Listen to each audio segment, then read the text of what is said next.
안녕하세요. 오늘도 성실하게 하루를 살아가는 책 읽는 하루살이입니다. 고학년 학생들의 정서적 특징. 남정석, 소진이, 전진영, 연정은, 이혜린 작가의 초등 고학년 학급 경영입니다. 1장 고학년 학생들의 심리 특성 파악하기. 고학년 학생들의 정서적 특징. 1. 서투른 감정 조절. 2. 이성에 대한 관심 업. 3. 제가 알아서 할 거예요. 4. 열등감과 무력감. 5. 어른처럼 행동할래요.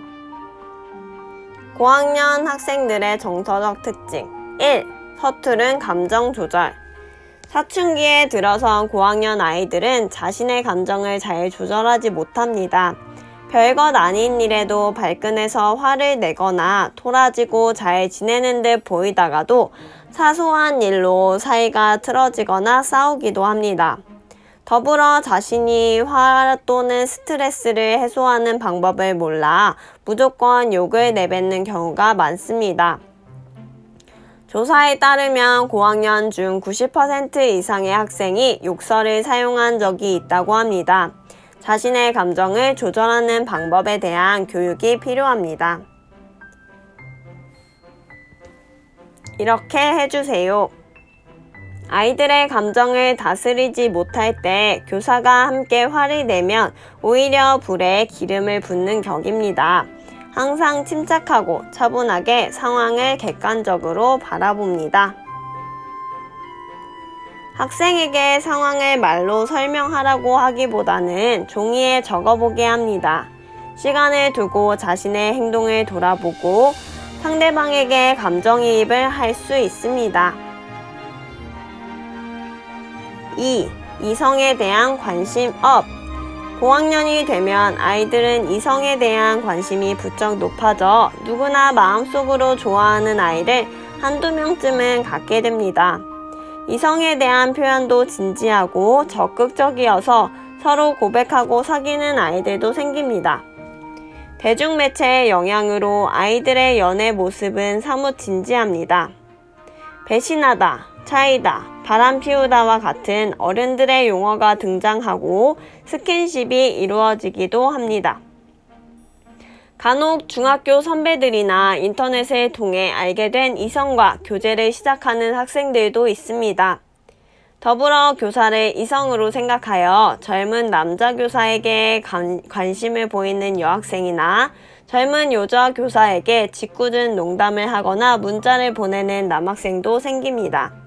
하지만 대중매체나 인터넷을 통해 접하게 되는 성의 모습은 왜곡된 경우가 많아 이러한 것들이 여과 없이 전달되면 아이들의 이성관 형성에 큰 영향을 미치게 됩니다. 예를 들어 변태라는 표현을 상황에 맞지 않게 자주 사용하고 어른들의 남녀관계를 무작정 따라하는 경우가 발생합니다. 성교육을 하려고 해도 라며 야유하고 무조건 야하고 변태적인 것처럼 반응합니다. 이벤트처럼 한두 번에 그치는 성교육이 아니라 건전한 성에 대해 지속적이고 공개적으로 이야기할 수 있는 기회를 만들어야 합니다. 3. 제가 알아서 할 거예요. 논리적인 사고가 가능해지는 고학년 아이들은 나름대로의 철학과 가치관을 정립해 나가기 시작합니다. 어른들이 보기에는 말도 안 되는 것 같지만 학생들은 사뭇 진지하게 자신만의 논리를 펼칩니다. 기존의 관습과 규칙이 자신의 생각과 대치하는 경우에는 물러서지 않고 반항하기도 합니다. 이처럼 학생들은 자신의 생각대로 실천하고 싶어하는 자율성을 추구하는 한편 그에 대한 책임은 지고 싶어 하지 않는 양면적인 모습을 보이기도 합니다. 이것을 심리적 이육이라고 하는데 아이들이 점차 부모로부터 심리적 의존을 단절하고자 하는 시기를 말합니다. 그렇지만 이 시기에는 독립을 추구하는 만큼 의존도도 강해져 부모로부터 간섭받기는 싫어하면서도 동생에 비해 자신에게는 관심을 기울이지 않는다며 서운함을 토로하기도 합니다. 이렇게 해주세요. 어린아이의 마음과 행동에서 벗어나 무엇이 옳은 것인지 스스로 생각하고 실천하는 자발성을 강조합니다. 자신의 결정에 따른 행동에 반드시 책임을 지도록 합니다. 잘못된 행동을 했을 때 교사의 일방적인 판결보다는 친구들과 함께 생각해보는 기회를 제공합니다. 4. 열등감과 무력감. 자기에 대해 관심이 높아집니다. 타인의 시선을 의식합니다. 타인의 눈에 비치는 자신의 모습에 매우 민감합니다. 자신을 타인과 비교하고 평가합니다. 이성적 자아가 비현실적으로 높습니다. 자신에 대한 평가 절하로 인해 자신감이 하락합니다.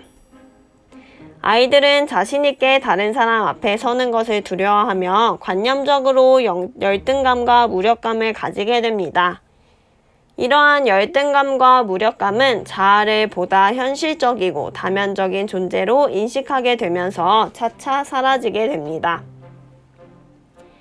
이렇게 해주세요.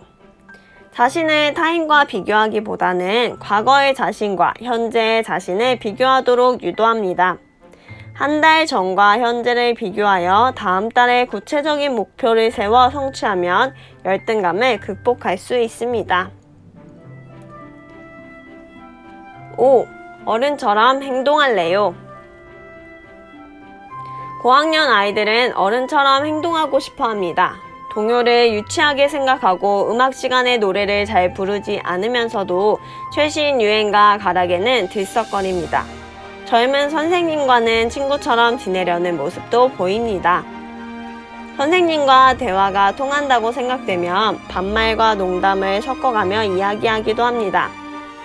젊은 교사들의 경우 6학년 담임을 하다 보면 학생들과 이야기가 잘 통해 허물없이 친구처럼 지내는 경우가 많습니다. 이런 경우 2학기로 넘어가면서 학생들은 교사를 편한 존재로만 생각하고 교사의 지도를 따르지 않으려는 상황이 나타나기도 합니다. 교사의 권위가 무너지는 경우 교사에게 반항하며 대들고 욕하는 극단적인 상황이 발생할 수 있습니다. 받아줄 수 있는 장난의 선을 정하고 그 이상의 행동은 예의 없는 것임을 단호하게 알려줍니다. 이렇게 해주세요. 교사가 받아들일 수 있는 선을 넘은 행동이 나타났을 때는 즉시 단호하게 이야기합니다. 교사와 친하게 지내더라도 어른에 대한 예의는 반듯하게 지키도록 합니다. 고학년임에도 존댓말을 정확하게 사용하지 못하는 학생이 대부분입니다. 정확한 존댓말을 사용하도록 꾸준히 지도합니다. 오늘도 수고하셨습니다. 감사합니다. 좋아요와 구독, 알람 설정 부탁드립니다.